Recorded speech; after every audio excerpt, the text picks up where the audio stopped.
ሰላት አያብ ሰላት ያንቺ ጉድ እንደሆነ አያልቅ። ያንቺ ጉድ አያልቅ። ያንቺ ጉድ አያልቅ። ሰላም ሰላም፣ ውድ ቤተሰብ እንዴት ናችሁ? ደህና ናችሁ? ያለ እግዚአብሔር ይመስገን። በያላችሁበት ሰላማችሁ ብዝት ዝት ይበልልኝ። እንግዲህ ያብ ሰላት ብቸኝነት እያለች መጣሽ ማለት ነው። እና እኛ ምን ቤት ነን? ያንቺ ብቸኝነት እኛ ምን ቤት ነን? ምን ቤት ነን? እንግዲህ ምንም ማድረግ አይቻልም። ማንን ደግሞ ይዘሽ ትመጪ ይሆን? ያው እንግዲህ ቻው ቻው ተብለሻል፣ ግን ያላለቀ ነገር አለ እየተባለ ነው።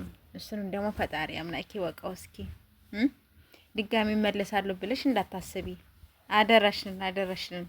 ብቸኝነት እያልሽ እንግዲህ እያንጎራጎርሽ ደግሞ እየመጣሽ ነው ያለሽው። ስለዚህ አደራሽን እግርሽን ያዘው፣ ድጋሚ እንዳትመለሽ፣ ሌላ ነገር ውስጥ እንዳታስገቢን ደግሞ ደህና ያረፍንሽን ማለት ነው። እና ውዶቼ ምርጦቼ ማለት ነው፣ ብቸኝነት እያለሽ በዚህ መልኩ መጣልሽ ማለት ነው። ትናንትና ደግሞ ፖስት አድርጋለች፣ እንዲሁም ደግሞ እንትንም አላት ጋይስ ማለት ነው። ፌስቡክም ደግሞ አላት ማለት ነው። ፌስቡክ ያው ይሄን እሷ ናት የፖስተተችው፣ በነጭ የለበሰችው ፌስቡክ ላይ እራሷ ናት የፖስተተችው። እንግዲህ እንደምታዩት ማለት ነው። እና አደራሽ ንግርሽን የያዘው ድጋሚ እንዳትመጪ ወደዚህ ወደ ኢቱ መንደር ወደ ነቡራ እንዳትመጪ። እነሱ እንደውም ቡታጀራ ገብተዋል፣ ዘና ፈታ እያሉ ነው ያሉት። ስለዚህ ውለዱ ክበዱ እየተባሉ ነው ያሉት። ስለዚህ አደራሽንን እንደው እንዳታስቢ፣ ሌላ ውስጥ ደግሞ እንዳታስገቢና ጋይስ። እንግዲህ በዚህ መልኩ እንግዲህ አብሳላት መጣልሽ ማለት ነው።